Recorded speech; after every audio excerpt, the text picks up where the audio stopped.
Hey, it is Silver Reins here, and a lot of people have asked me, how did you come up with the World of Access, the Redemption series, and Bride of Alvar?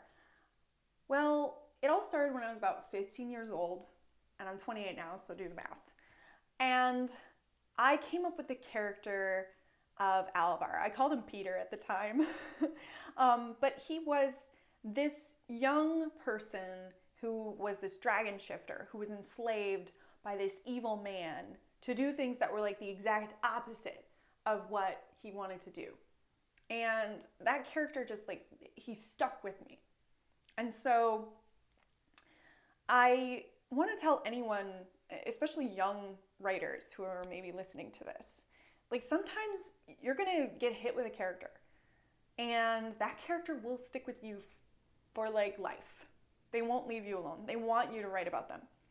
And the creatures in Axus, the races and stuff. I was one of those people who just loved to draw different like types of creatures and like people and stuff. I loved J.R.R. Tolkien and his like orcs and elves and dwarves, and I liked C.S. Lewis with his fauns and dryads and Aslan, and you know, I also love Star Wars with all like the aliens. I just loved colorful, vibrant worlds, and so I would draw pictures of those creatures, but then I would like start coming up with my own. So I came up with like the bird people that I have in my books, the sylphs.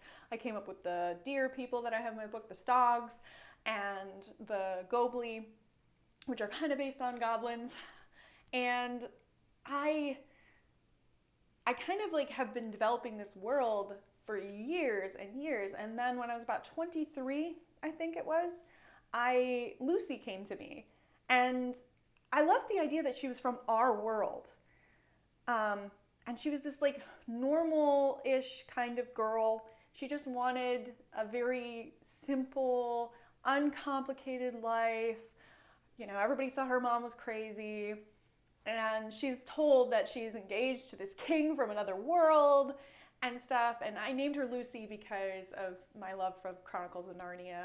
Lucy Pevensey she's just such a sweetie, and I guess she was one of the first characters that really just made me love fantasy, so that's a little nod to her. And yeah, I would say that like when you're coming up with like a world and even like a book series, like it can start with just one character. One character, you don't even have the world that they're a part of yet, you don't even have the plot going on yet, but they won't leave you alone, and you have to write about them.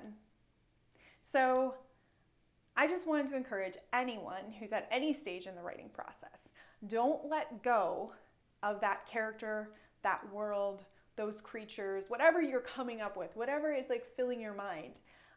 Because like before you know it, it's like a world of its own, and it's taking you places that you never knew that you would explore or go.